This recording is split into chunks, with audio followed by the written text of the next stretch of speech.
Bismillahirrahmanirrahim. Assalamualaikum warahmatullahi wabarakatuh. Alhamdulillahilladzi ahyana ba'dama amatana wa ilaihin nusyur. Asyhadu an la ilaha illallah wahdahu la syarika lah. Wa asyhadu anna Muhammadan abduhu wa rasuluh. Sallallahu alaihi wa ala alihi wa ashabihi wa man tabi'ahum bi ihsanin ila yaumiddin wa sallama tasliman katsira, amma ba'd. Ma'asyiral muslimin wal muslimat, jamaah subuh yang dirahmati dan diberkahi oleh Allah Subhanahu wa taala. Pertama, kita bersyukur kepada Allah. Alhamdulillah, Allah izinkan kita untuk tetap beribadah kepadanya, hadir ke masjid, sholat subuh berjamaah. Mudah-mudahan ibadah-ibadah yang kita lakukan ini diterima oleh Allah Subhanahu wa taala, kemudian menjadi pembuktian syukur kita kepada Allah Subhanahu wa taala. Dan semoga kita semua termasuk kepada golongan hamba-hambanya yang senantiasa bersyukur kepada Allah. Salawat dan salam untuk Rasul kita yang mulia Muhammad sallallahu alaihi wasallam.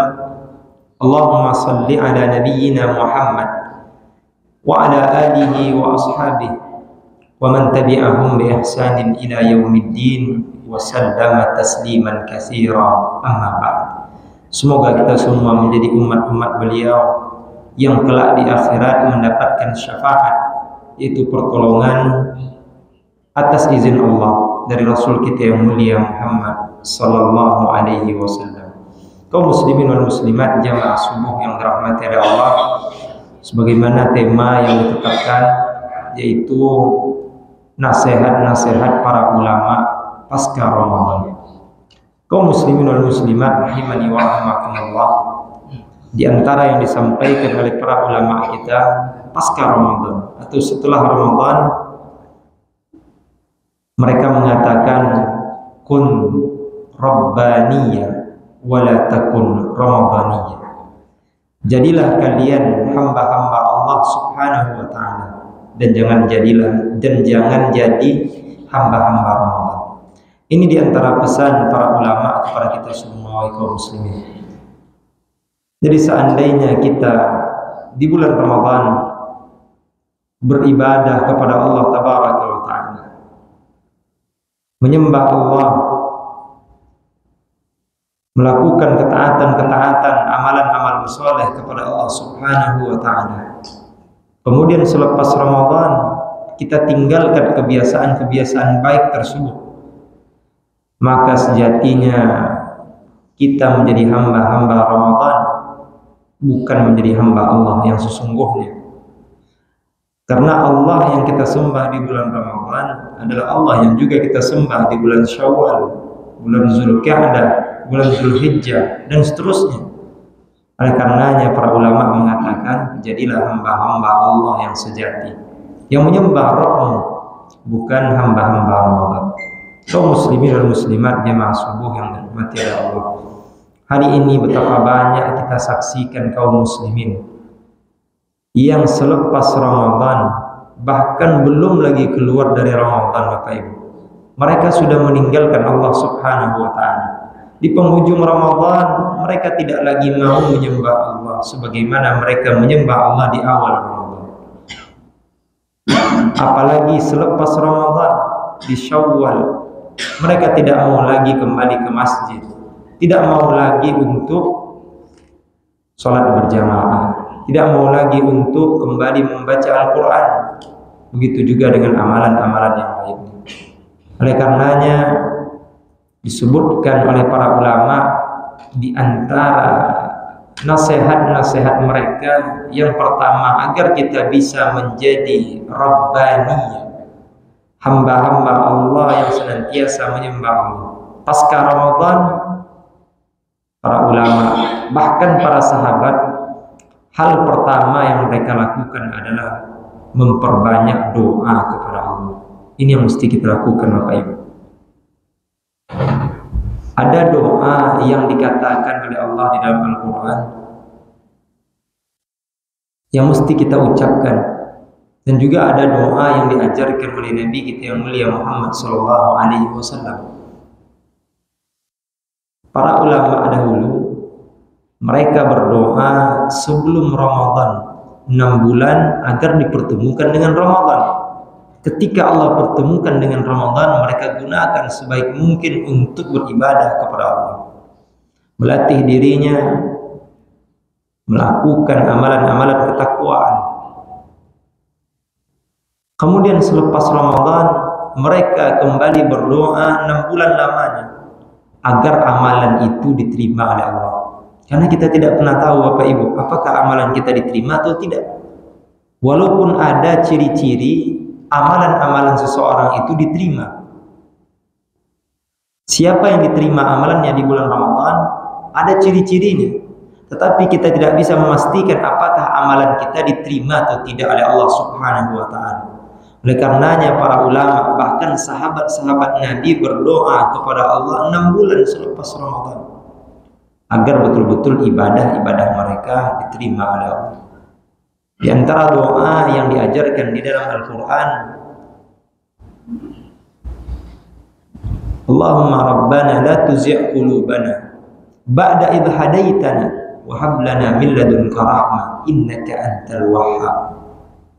Ketika Allah berikan hidayah kita Bapak Ibu, alhamdulillah di bulan Ramadan mayoritas kita kaum muslimin seolah-olah mendapatkan secercah hidayah.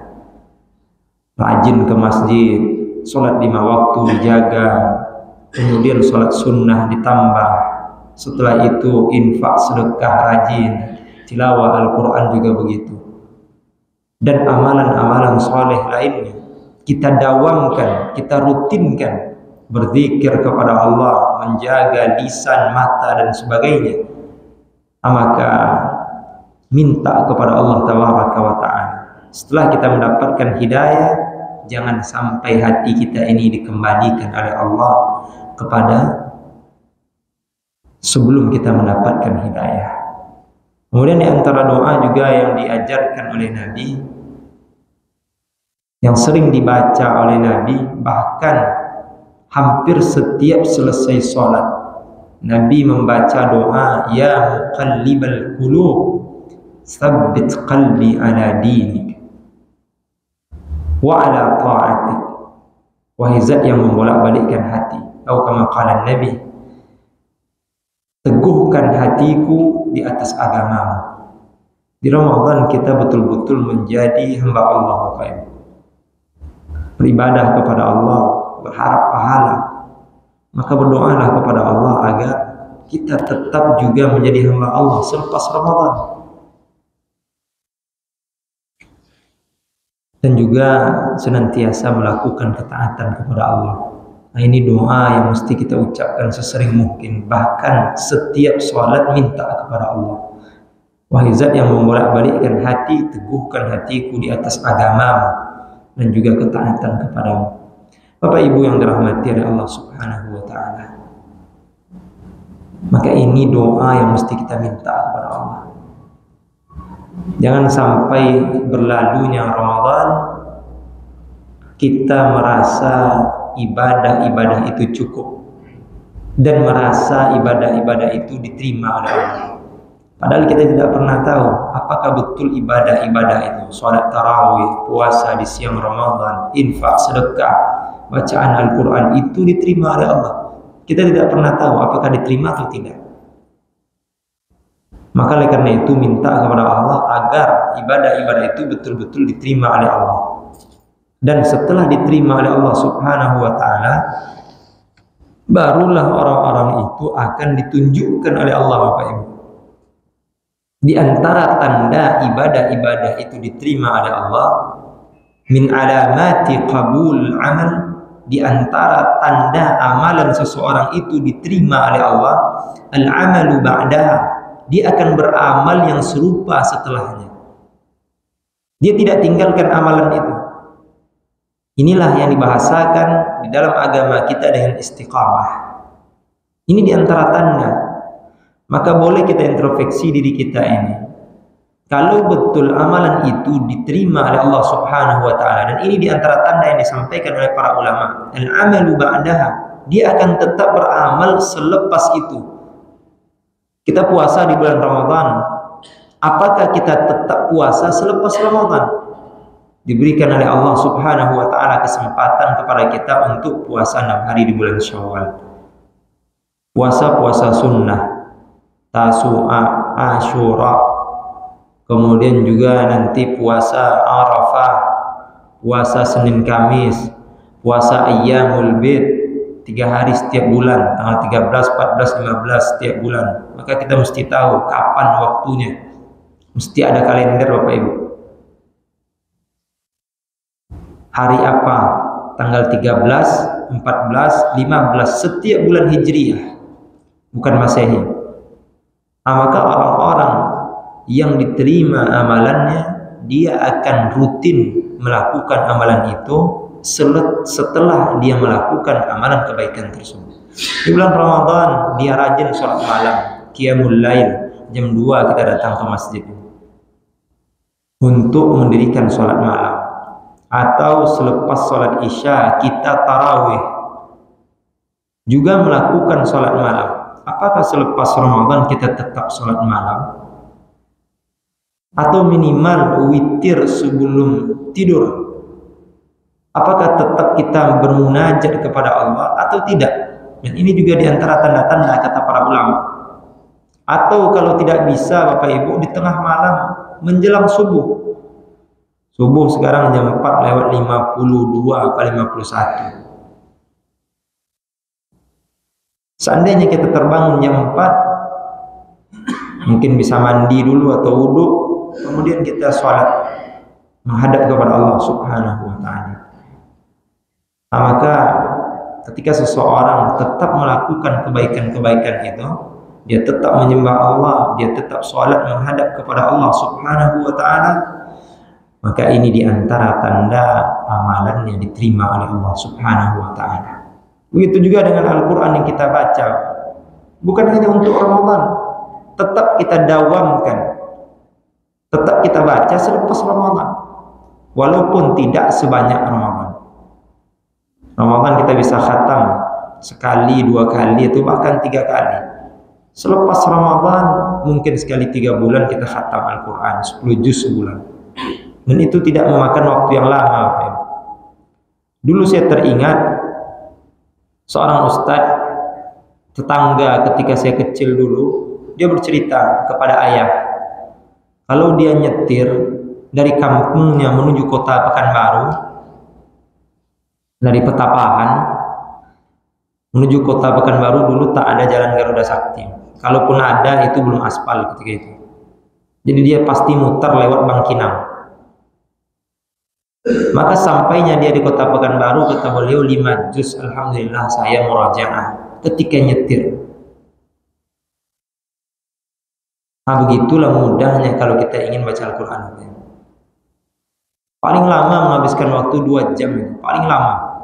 Sekarang 1,5 jam bisa sampai.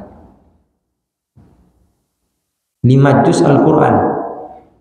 Maka karena itu kalau serius kita membaca Al-Quran, dan beliau mungkin banyak di antara kita yang kenal dengan beliau. Dulu imam di Masjid Ittihad, sekarang imam di Masjid Al-Badar, dan juga masjid yang lainnya. Nah, beliau lah tetangga saya dulu, dan dia bercerita kepada ayah ketika baru-baru tamat kuliah ketika itu.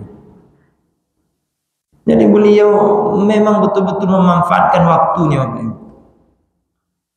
Bahkan kata beliau, ketika pembicaraan itu terjadi, waktu itu beliau di luar sedang ngambil kelapa, karena di kampung itu masih banyak kelapa dan mudah untuk diambil. Beliau bercerita, bahkan sekarang pun kalau bapak tidak ngajak saya cerita, saya akan murajaah. Nah, begitulah memanfaatkan waktu untuk tetap dengan Al-Quran. Maka Bapak Ibu yang dirahmati oleh Allah, jika ada niat, ketulusan, insya Allah Allah akan mudahkan. Tetapi banyak di antara kita yang menganggap Al-Quran hanya dibaca di bulan Ramadan. Bahkan ada yang berdalil, syahrul Ramadan alladzi unzila fihi al-Qur'an. Ramadan adalah bulannya Al-Qur'an. Selepas Ramadan dia tak mau lagi untuk dekat dengan Al-Qur'an. Nauzubillah. Bapak Ibu yang dirahmati dan diberkahi oleh Allah. Jadi itu yang mesti kita minta kepada Allah. Istiqamahkan kita di atas ketaatan dan kebaikan. Kemudian tentunya amalan yang paling penting yang mesti kita lakukan adalah adwamuha. Nabi mengatakan dalam sebuah hadis, ahabbul a'mali ila Allah adwamuha wa in qalla. Amalan yang paling dicintai oleh Allah tabaraka wa taala adalah yang adwam, dawam, senantiasa dilakukan. Bahasa agamanya istiqamah meskipun sedikit. Dan ini yang mesti kita lakukan Bapak Ibu. Karena ilmu dituntut untuk diamalkan. Seseorang yang punya ilmu, pengetahuan, dan dia tahu berpotensi untuk menjadi orang-orang yang merugi. Jadi tidak semua orang berilmu itu beruntung Bapak Ibu. Ada potensi dia menjadi orang-orang yang merugi. Kapan dia akan merugi? Tatkala dia tidak mengamalkan ilmunya. Karena dikatakan thamratul ilmi al-amal. Buah daripada ilmu itu adalah amal. Jadi tidak ada gunanya seorang punya ilmu, pengetahuan, dia mengetahui tapi tidak diamalkan. Betapa banyak hari ini Bapak Ibu. Dia paham sholat jamaah itu diwajibkan kepada seorang lelaki, kecuali mungkin atas usus syar'i. Walaupun ada pendapat ulama yang lemah membolehkan tidak sholat berjamaah. Tapi pendapat yang kuat adalah dia tetap sholat berjamaah selagi dia mampu. Maka oleh karena itu kita paham, hadir ke masjid. Bahkan seorang yang buta saja di zaman Nabi, kalau dia mendengar azan, ajib kata Nabi, jawab. Bahkan para ulama mengatakan orang-orang yang tidak sholat berjamaah, Nabi pernah suruh bakar rumah mereka. Kita mengerti ilmunya Bapak Ibu, tapi kadang-kadang kita remeh dengan perkara ini. Kita paham juga amalan-amalan yang lain, tapi kita tidak lakukan. Kita mengerti puasa sunnah, keutamaannya, kita mengerti keutamaan baca Quran, kita mengerti keutamaan infak, kita mampu Bapak Ibu, tapi kita tidak mau melakukan.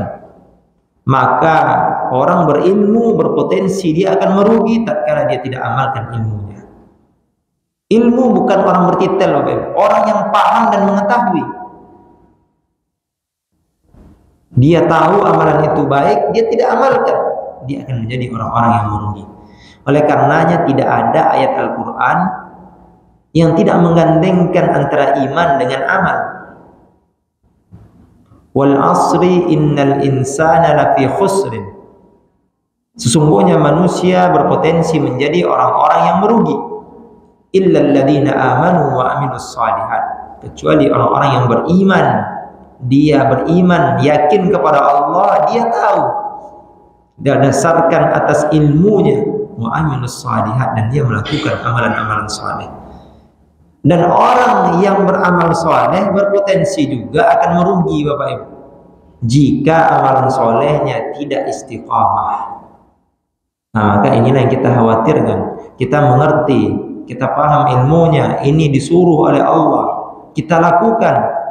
Tapi kalau tidak istiqamah, maka kita berpotensi menjadi orang-orang yang merugi.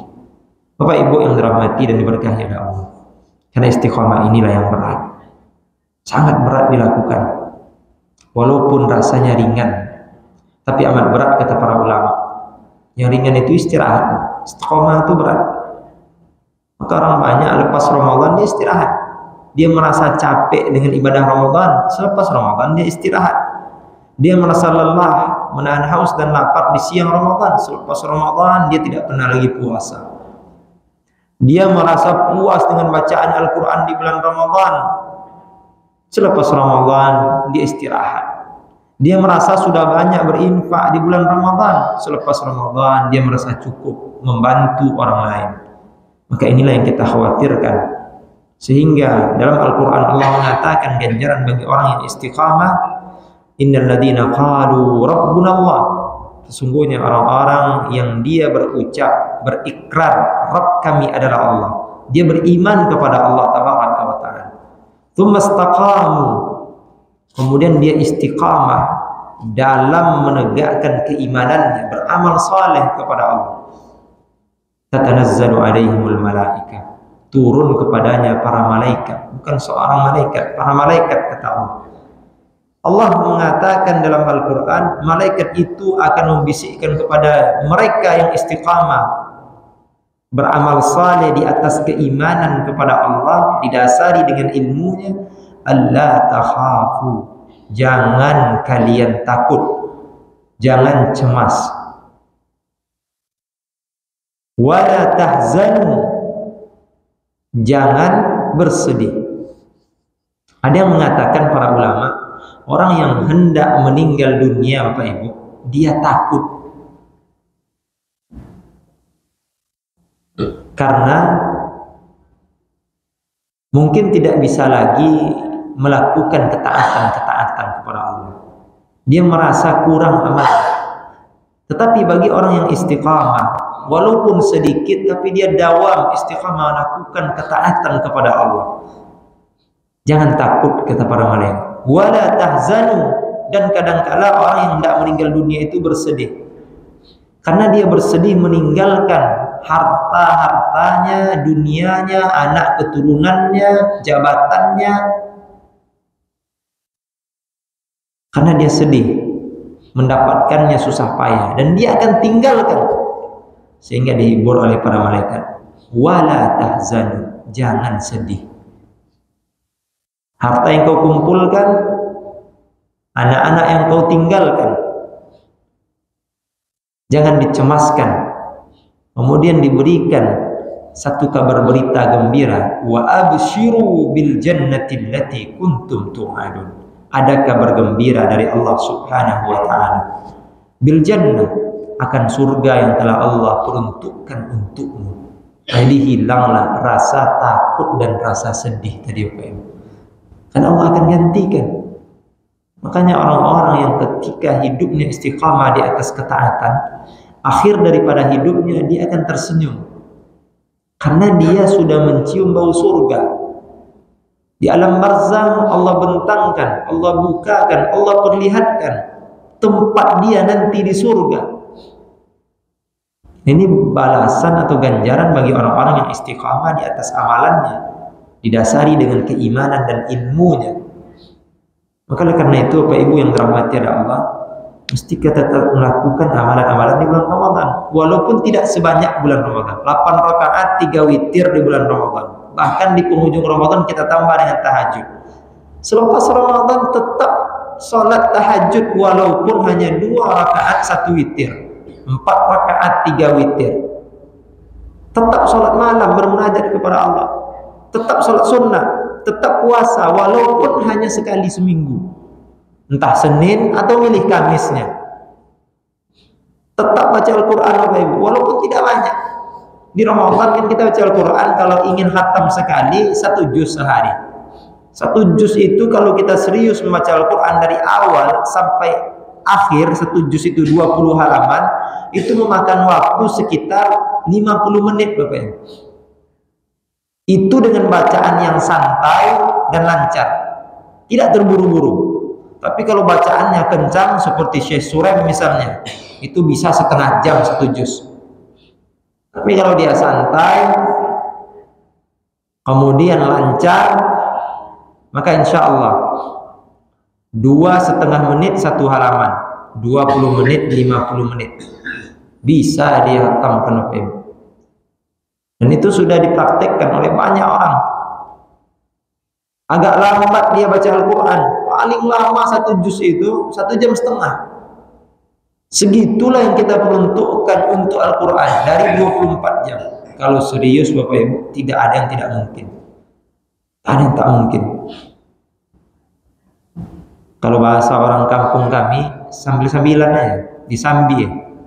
Sebelum sholat baca sedikit, selepas sholat baca sedikit, lagi santai misalnya ketika di tempat kerja baca pula sedikit. Maka orang-orang yang ingin hidupnya dengan Al-Quran Bapak Ibu, kalau dia tak hafal Al-Quran, dia akan bawa terus Al-Quran.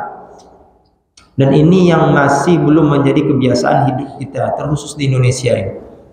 Kenapa orang-orang di Arab sana bisa dia baca Al-Quran? Karena setiap saat Al-Quran itu dibawa. Ke sekolah Al-Quran itu wajib dibawa. Ke tempat kerja Al-Quran itu ada. Di dalam mobilnya pun ada Al-Quran standby. Tapi kita hari ini Al-Quran itu dipajang di lemari. Nah, kalaupun ada di masjid, ada bahkan sebagian pengurus masjid, Allah Ta'ala alam, dia beli rak yang bagus, tempat Al-Quran yang bagus, kemudian orang baca Al-Quran dia marah. Belum lagi orang selesai, Pak, nanti letakkan lagi yang rapi ya.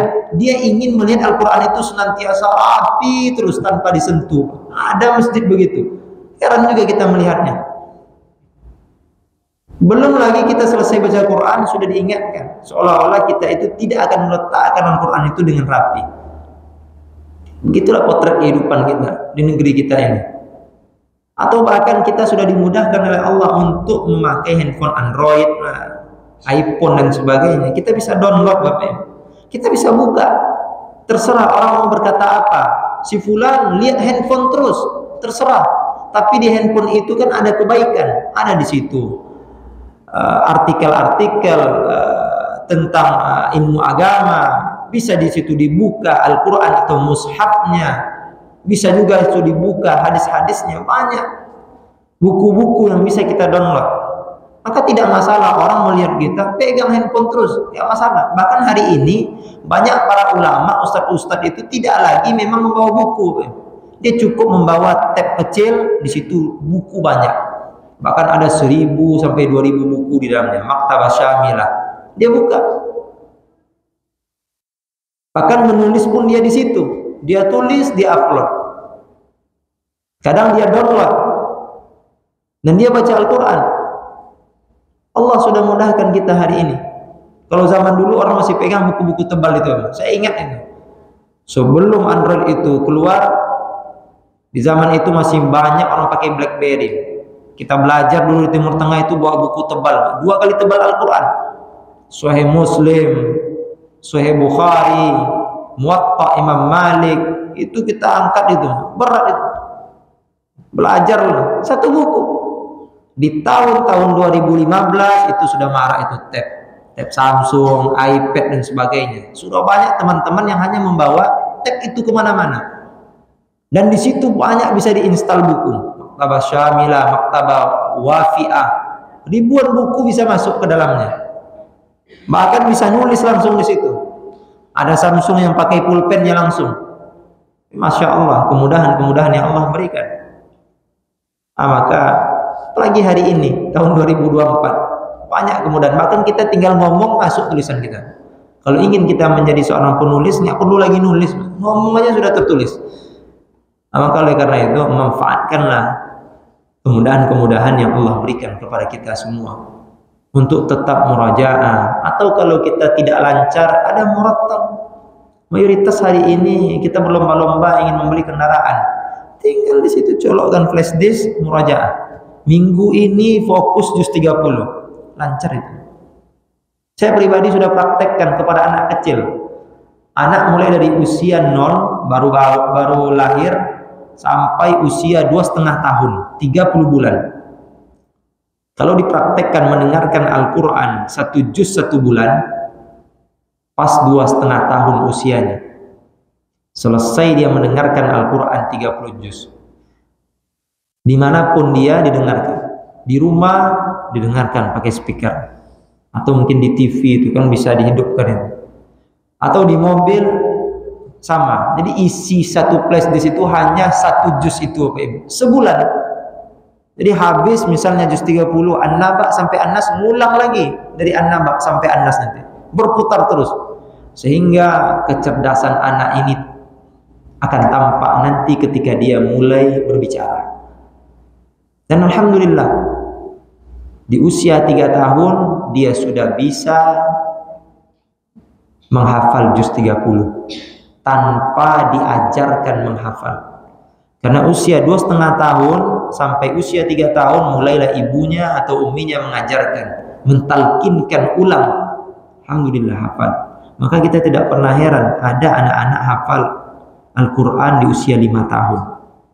Karena memang di waktu kecil ketika didengarkan, itu yang akan terekam, yang akan tertanam di dalam hatinya.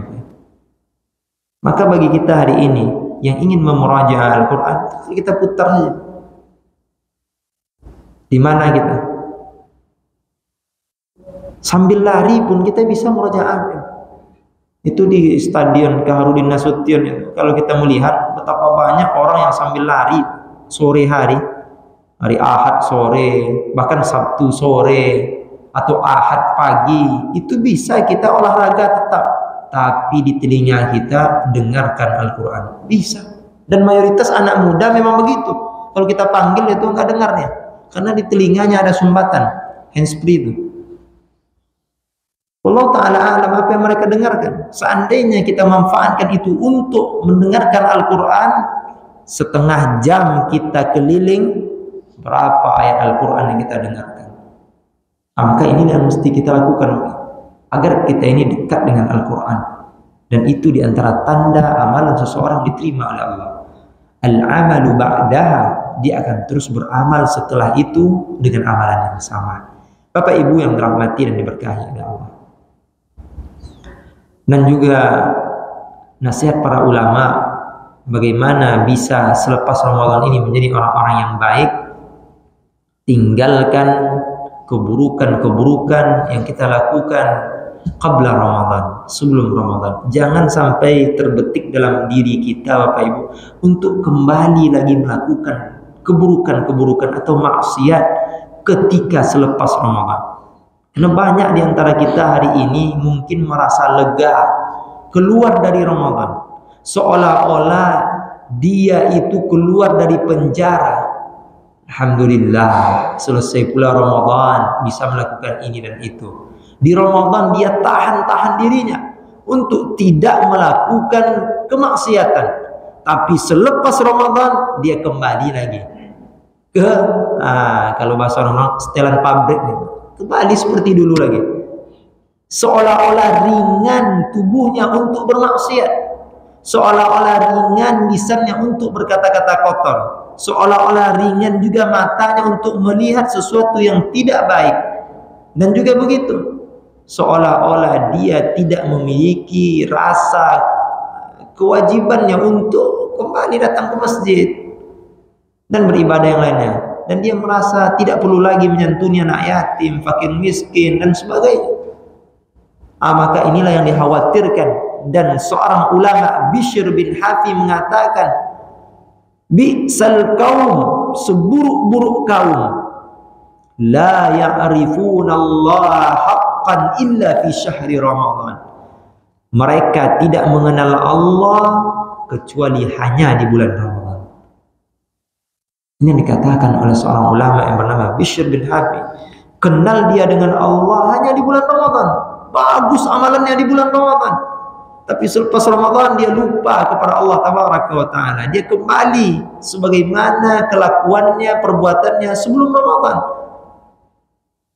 Inna salihal ladhi yata'abbadu wa yajtahidu as-sanata kullaha. Sesungguhnya orang-orang soleh yang sejati adalah orang-orang yang senantiasa bersungguh-sungguh tetap menyembah Allah Tabaraka wa Ta'ala sepanjang tahun, bukan hanya di bulan Ramadan. Ini yang beliau sampaikan. Bapak Ibu yang dirahmati dan diberkahi oleh Allah, mudah-mudahan selepas Ramadan ini, walaupun mungkin sudah lebih dari setengah bulan kita meninggalkan Ramadan, mungkin ada yang terlalaikan dari kita Bapak Ibu.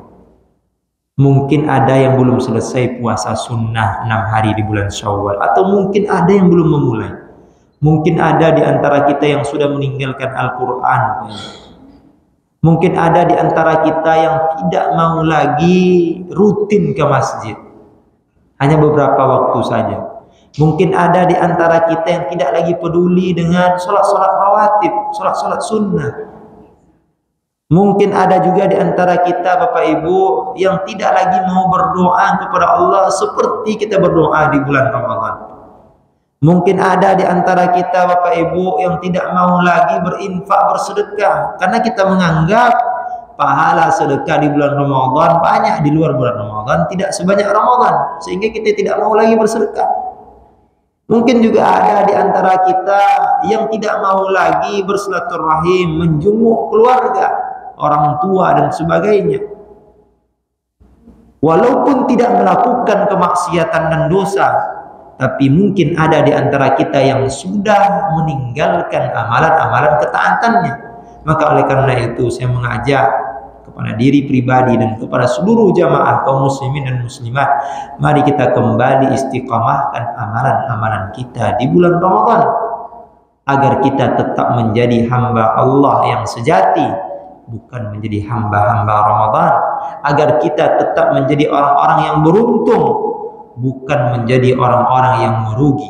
Bapak Ibu yang dirahmati dan diberkahi oleh Allah, sebagai penutup, sekarang kita di bulan Syawal. Di antara makna Syawal disebutkan di dalam kamus, yang pertama irtafa'ah, meningkat, naik.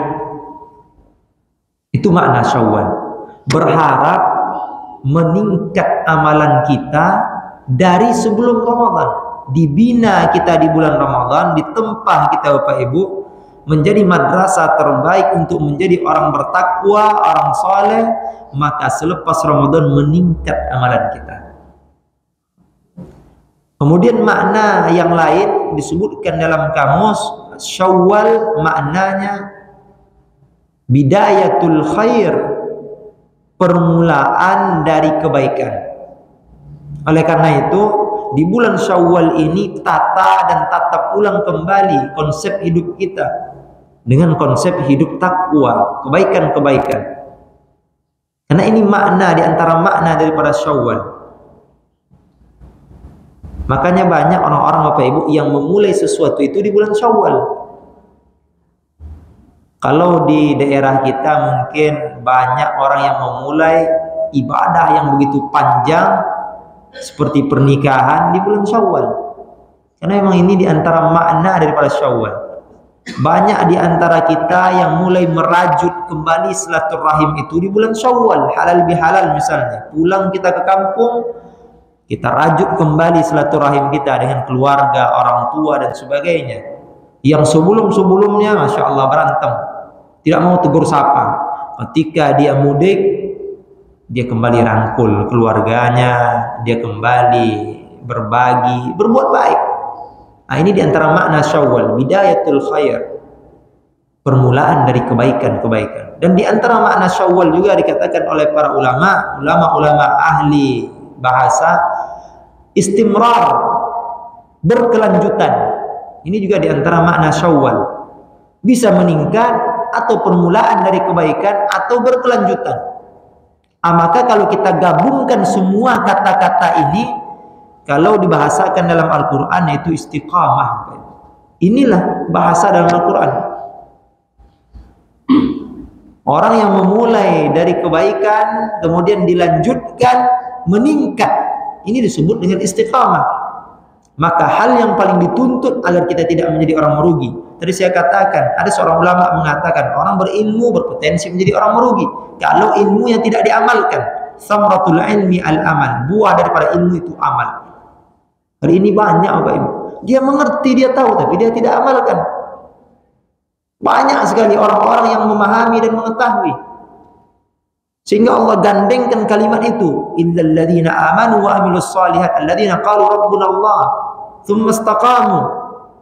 Kemudian orang-orang yang beramal soleh berpotensi juga menjadi orang-orang yang merugi kalau dia tidak istiqamah. Jadi yang dituntut sekali dalam kehidupan ini adalah istiqamah di atas ketaatan kepada Allah. Nabi tekankan adwamuha wa in qalla. Dawam terus menerus walaupun sedikit, tak perlu banyak Bapak Ibu. Infak itu tak perlu banyak. Setiap subuh 2.000, 5.000, yang penting rutin. Karena kita datang sholat subuh terus ke dakwah, rutin kita berinfak selepas subuh. Kalau tidak bisa berinfak, itu kan ada itu, tinggal di scan aja. Kiris, bisa kita foto, kita bawa ke rumah. Kalau perlu Bapak Ibu, dulu ada saya melihat salah satu masjid, panitia atau pengurus masjid atau DKM masjid itu membagikan satu kertas barcode untuk scan kiris itu kepada jamaah tetapnya. Jadi ada kadangkala jamaah itu tidak sholat di sana, dia sholat misalnya di masjid lain, atau mungkin sedang safar, atau mungkin sedang bekerja dan dia ingin infak, dibagikan itu kiris. Atau mungkin dia ingin infak tengah malam di rumah, dibagikan kiris itu kepada jamaah tetapnya, sehingga jamaah tetapnya tetap berinfak. Kan karena kiris itu nggak tahu jumlahnya, 1000 pun masuk tanpa ada nama, 2000 pun masuk tanpa ada nama. Jadi mereka akan rutin berinfak, dan ini salah satu yang dimudahkan hari ini. Itu ada salah satu masjid yang saya lihat, Masya Allah, potensi infak di masjid itu bukan lagi puluhan juta Bapak Ibu, ratusan juta potensi infak setiap bulan. Dan masjid itu betul-betul menjadikan infak itu untuk kebutuhan kegiatan masjid, memakmurkan masjid, luar biasa masjid. Tetapi yang anehnya hari ini banyak masjid yang mengeluh untuk mengadakan kegiatan rutin saja, mengeluh tak ada dananya. Kenapa tak pakai AC Pak? Tak ada uangnya untuk bayar AC. Kenapa tak melakukan ini dan itu? Enggak ada. Kenapa kotor? Enggak ada tukang bersihnya Pak Ibu. Yang azan siapa yang duluan datang? Banyak begitu sekarang masjid. Bahkan di penghujung Ramadan, mohon maaf, tak ada lagi kajian, tak ada lagi sholat tarawih, karena sebagian imam sudah mudik, sebagian ustadz tidak bisa lagi katanya untuk diberikan uang ongkosnya, sehingga tidak lagi ada kegiatan itu di Ramadan, apalagi lepas Ramadan. Entah DKM masjidnya tak paham cara mengumpulkan infak, entah bagaimana. Tapi yang masjid tadi, Masya Allah, dia bagikan kertas itu. Karena kalau kita pegang HP, dikirim ke HP, bagaimana cara nge-scan-nya Bapak Ibu? Nggak bisa. Maka oleh karena itu dibagikan kertas itu, sehingga diletakkan di rumahnya, ditempel. Atau ada yang mungkin membawa di mobilnya, sehingga dia bisa berinfak kapan dia ingat. Kapan waktu-waktu mustajab, waktu-waktu yang Masya Allah bisa ada berdoa kepada Allah Tabaraka wa Ta'ala. Seperti pagi hari, kalau kita sedekah subuh kemudian kita minta kepada Allah sesuatu, itu lebih mempercepat dikabulkannya doa. Sehingga tidak salah juga ada masjid-masjid yang menyediakan mata infak di subuh-subuh hari Bapak Ibu. Masya Allah itu. Mudah-mudahan sekali lagi kita berdoa kepada Allah, semoga amalan-amalan kita di bulan Ramadan diterima oleh Allah Tabaraka wa Ta'ala, dan di antara cirinya adalah adwam, kita senantiasa melakukan amalan itu dan tinggalkan keburukan-keburukan, sehingga amalan tersebut diterima oleh Allah Tabaraka wa Ta'ala. Dan mudah-mudahan kajian kita bermanfaat. Bila kurang kami mohon maaf. Bila taufik wal hidayah. Wassallallahu ala nabiyina Muhammad. Subhanakallahumma wa bihamdika, asyhadu an la ilaha illa anta, astaghfiruka wa atubu ilaika. Assalamu alaikum warahmatullahi wabarakatuh.